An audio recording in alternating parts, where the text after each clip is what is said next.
And welcome back to 843 TV. We're here in the studio, and now we're excited to be talking with Josh Gruber, who's the Deputy Town Manager of Hilton Head Island. And always good to have you all in and sharing all the important information with us. So welcome. Thank you. It's a pleasure to be here. Really enjoy it. Big topic we're going to start off with today. It's been in the news, been in the headlines. A lot of people are asking questions.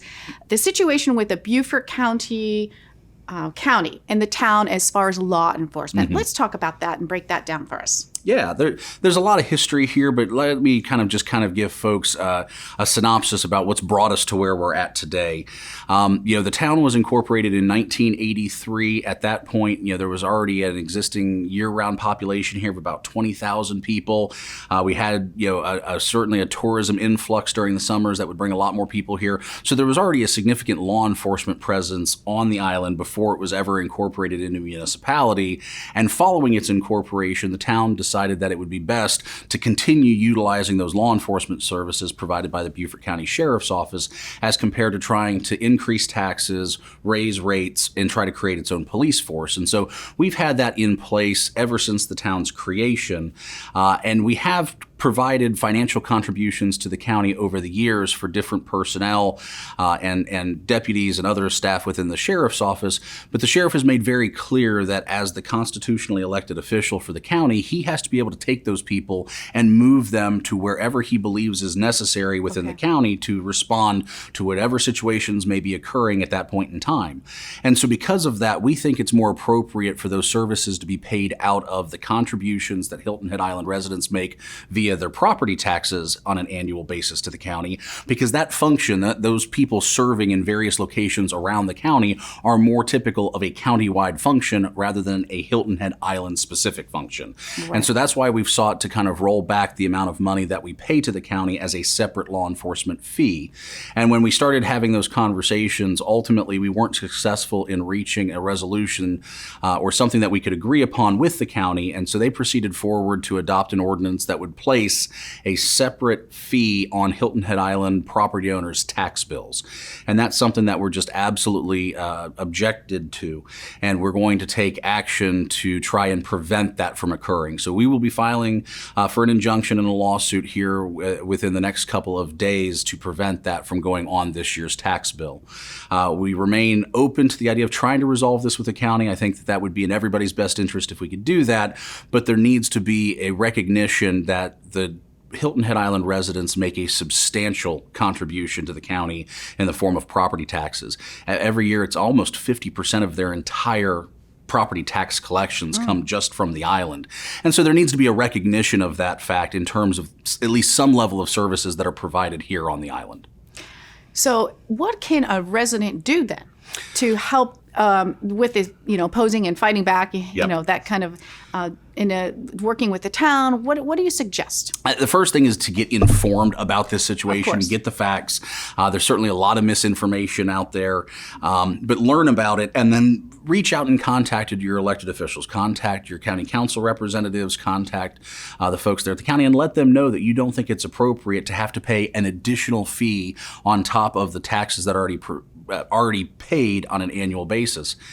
And in addition to that, so many of the property owners on the island pay separate fees for private law enforcement within their communities already. That is in no way taken into account by the county and what they're proposing to do. So again, let them know that so that you wouldn't actually be charged a third time for law enforcement fees. Absolutely. So communication, education are two keys in walking through this challenge that we're faced with here. Does this also affect second property owners? It does. It affects property owners of any type with second property owners because they pay a higher percent of assessed value at 6% rather than 4%. The amount that they already pay in property taxes is even greater than the 4%. So having a fee added on top of that, even though it may be uniform, I believe they're going to differentiate it between residential and commercial, with residential being one fee and commercial being a separate fee. You're still now paying even more proportionally because you're already paying more in your property taxes as a 6% property owner. And if someone's watching and say, I don't even know who to contact, who's my leader, how can they find that out? So you can go on the county's website. They have a listing of all of their elected officials, the districts that they represent, maps that include that. We have several representatives that are here from the island, but I think people should be encouraged to reach out to the chairman of county council, some of the other council members who have been involved in these discussions, so that they hear the voice of island residents and know that people are very concerned about this action occurring. I think something that we've all learned over these past months of COVID and closures is we've been able to really look into town council meetings, Beaufort County meetings, and really it's our time to have a voice and learn how to do that and deal with it. So we might not agree on issues, certainly not. We may or may not, but at least you can express and let them know how you feel. So good stuff, very important. Another important subject is the census. Yes. We're continuing to stress that today is Beaufort County Census Day. It's something that we're doing in conjunction with the county, the other municipalities, to try and reemphasize to the public the importance of submitting your census information. That is something that to us is financially critical because it dictates how we get federal dollars.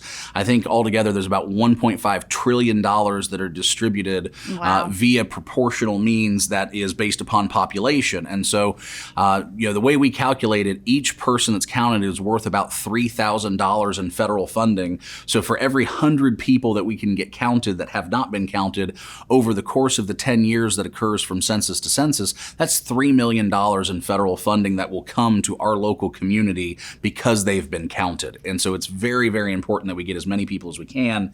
And right now, our response rates are low. They're lacking. Our response rates are less than the state average. They're less than the national average. And we know that we can do better.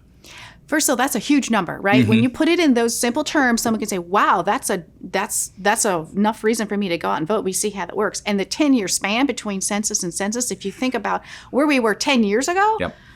I mean, it's a no-brainer. Now, we were talking a little bit earlier. Why do you think the response rate is low? Share with us some of the reasons. There's a number of variables that are out there. Obviously, people are somewhat concerned about what the census means, what types of information they're going to be having to provide in order to be counted.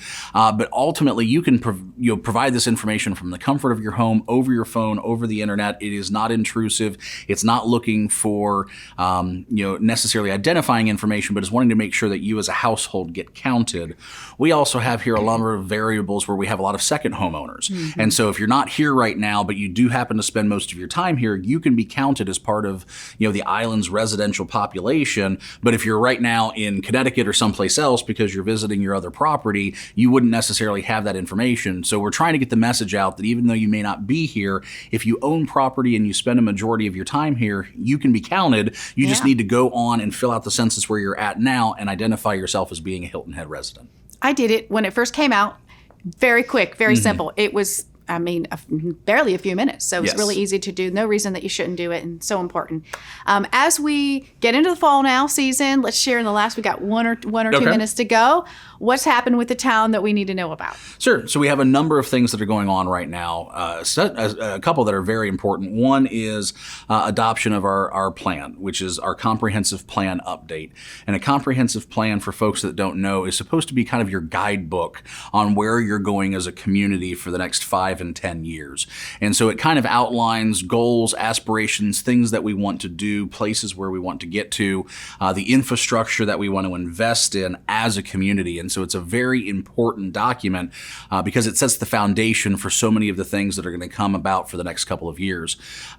The process that we went through to get to where we are now was a very inclusive, open process. We had a lot of people from the community that participated in a multitude of breakout groups. And so we've gotten a lot of great participation. But now that we're getting to the end of the process, we need folks to kind of reach out and reassure that, yes, this is the plan that we want. This represents what we believe the direction to be as we move this towards its adoption.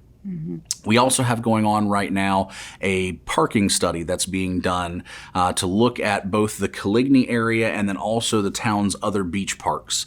And so that's going to be something that's going to be coming up in the next couple of weeks. The town hired a consultant who is going to kind of look at that. They're going to provide some recommendations on how we can fundamentally change how we provide parking, how we can incorporate things like wayfinding and signage and technology. In theory, you'd be able, if you want to go to the beach any given morning, you can pull up the app on your phone. You'll be able to see, hey, there's 15 spots here. I'll be able to go there as compared to, well, this one's already full, so I know I need to go over here rather than trying to fight for a spot over here when there may not be one to be had. So by utilizing technology, we can get better enforcement. We can get better. They're going to look at talking about paid parking and so collections. And so there's going to be a very comprehensive discussion that's going on with regards to parking on the island for a substantial portion of it. Well, lots of good stuff. We're out of time, but we could talk forever about so many great things. And we really appreciate you coming down and everyone from the town keeping us always informed and always involved. So we hope that you all enjoyed this episode of 843 TV from the town of Hilton Head Island. Join us next time where communities come to speak.